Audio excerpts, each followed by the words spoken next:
রবিবাসরীয় mega ইভেন্টে আজকে রাজস্থান রয়্যালসের মুখোমুখি নামতে চলেছে আমাদের প্রিয় দল কলকাতা নাইট রাইডার্স।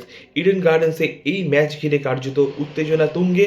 কারণ একটা সময় এমন একটা সিচুয়েশন ছিল যে নাইট রাইডার্স ভালো পারফর্ম করতো, কিন্তু এই বছর একটু অন্য রকমভাবে শুরু হয়েছে ডিফেন্ডিং চ্যাম্পিয়ন্সদের। এখন পরিস্থিতি যেরকম, কলকাতা নাইট রাইডার্সকে যদি প্লে অফের আশা জিইয়ে রাখতে হয়, আগামী তিনটে ম্যাচেই জিততে হবে। তার মধ্যে আজকের ম্যাচটি অন্যতম। যদি আজকের ম্যাচ কলকাতা নাইট রাইডার্স কোনোভাবে হেরে যায়, তাহলে কার্যত বিদায় এবং 2025 প্লে অফ খেলার স্বপ্ন অধরাই থেকে যাবে। আর অন্যদিকে রাজস্থান রয়্যালস এমন একটা দল যে কিনা অলরেডি এলিমিনেটেড আইপিএল 2025 থেকে, কাজেই তাদের কাছে নতুন করে আর কিছু ফিরে পাবার নেই। তারা শুধুমাত্র বিপক্ষকে আটকে দিতে পারে, এই চিন্তাধারায় মাঠে নামবে।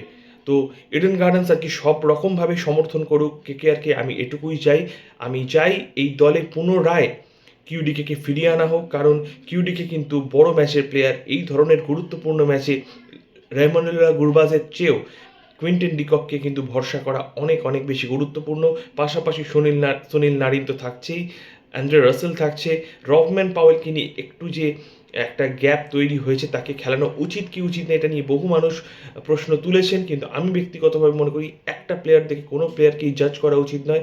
আমরা দেখেছি রোমারিও শেফার্ড কী ধরনের বিধ্বংসী ব্যাটিং করলো আরসিবির হয়ে, কে বলতে পারে এই আমাদের রবম্যান পাওয়েলও এরকম ইনিংস খেলবে না। কাজেই শেষ তিনটে ম্যাচে অবশ্যই প্রাধান্য দেওয়া হোক রবম্যান পাওয়েলকে।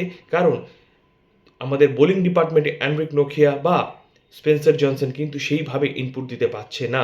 কাজেই তাদের পরিবর্তে রবম্যান পাওয়েলকে খেলালে একটা বোলিং ডিপার্টমেন্টের পাশাপাশি একজন শক্তিশালী পিঞ্চ হিটারকে আমরা পেতে পারবো। এই আমার সম্পূর্ণরূপে মতামত। এবং অবশ্যই রমনদীপকে নিয়ে যদি ভাবতে হয়,